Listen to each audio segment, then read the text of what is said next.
Welcome to our channel. Today, we delve into a critical issue making headlines across the United States. Bird flu, or H5N1, has sparked serious concerns as it spreads among humans and cattle, prompting California to declare a state of emergency. In this video, we'll break down the facts, explore the implications, and discuss the measures being taken to combat this outbreak. Let's get started. California declares state of emergency over bird flu in humans and cattle. The United States is grappling with a concerning surge in cases of the H5N1 strain of bird flu. This week, the country's first severe human case was reported in Louisiana, while California Governor Gavin Newsom declared a state of emergency in response to the rapid spread of the virus in the state's dairy cattle. Why has California declared an emergency? Governor Newsom's emergency declaration on Wednesday was prompted by the detection of the virus in 645 dairy herds across the state, with nearly half of these cases emerging in the last 30 days. California now leads the nation in infected herds, surpassing other states. This declaration allows the state to allocate funds and resources to combat the outbreak effectively. California's proactive measures follow the discovery of bird flu in dairy farms across 16 U.S. states since early 2022. Initially identified in wild birds, the H5N1 virus mutated in late 2023, enabling its spread to cattle. The virus has since traveled from Texas to states such as Kansas, Michigan, and New Mexico, raising alarms among experts. The human impact of H5N1. In Louisiana, a 65-year-old individual with underlying health conditions was hospitalized this week in critical condition due to H5N1. According to the Centers for Disease Control and Prevention, CDC, the patient had exposure to sick and dead birds in backyard flocks. This marks the first severe human case in the U.S., though 61 other individuals in 7 states have been infected since the virus's detection in March 2023. Most human cases have been mild, with California reporting the highest number.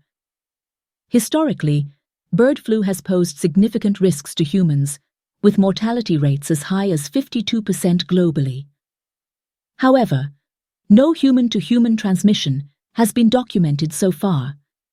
Symptoms in humans include fever, cough, sore throat, conjunctivitis, and severe complications such as pneumonia or multi-organ failure in extreme cases.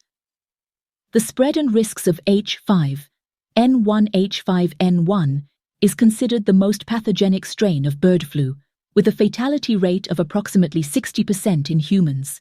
The virus is known to cause massive inflammation and immune system complications, according to research by the National Institutes of Health, NIH. Though cattle are not typically susceptible to bird flu, mutations have allowed the virus to infect dairy cows, further complicating containment efforts. Experts, including Dr. Nahid Badilia from the Boston University Center on Emerging Infectious Diseases, warn that every infection in humans, birds, or cattle increases the likelihood of the virus evolving to spread more efficiently among humans. All these infections in so many species around us is paving a bigger and bigger runway for the virus to potentially evolve to infect humans better and transmit between humans, she cautioned. Precautionary measures. The CDC advises avoiding contact with infected or dead birds and consuming only properly cooked poultry and dairy products. Pasteurized milk and fully cooked chicken are considered safe. Markets selling live birds should also be avoided in regions with known outbreaks.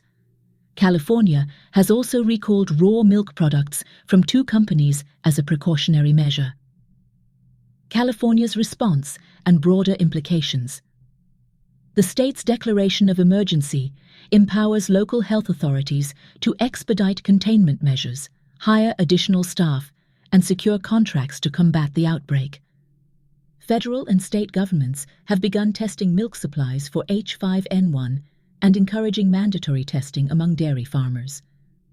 While the public risk remains low, the bird flu's rapid spread highlights the urgent need for coordinated action. California's robust testing and monitoring systems are currently the most extensive in the nation, reflecting the state's vital role in the country's dairy industry, which accounts for 20% of U.S. milk supply.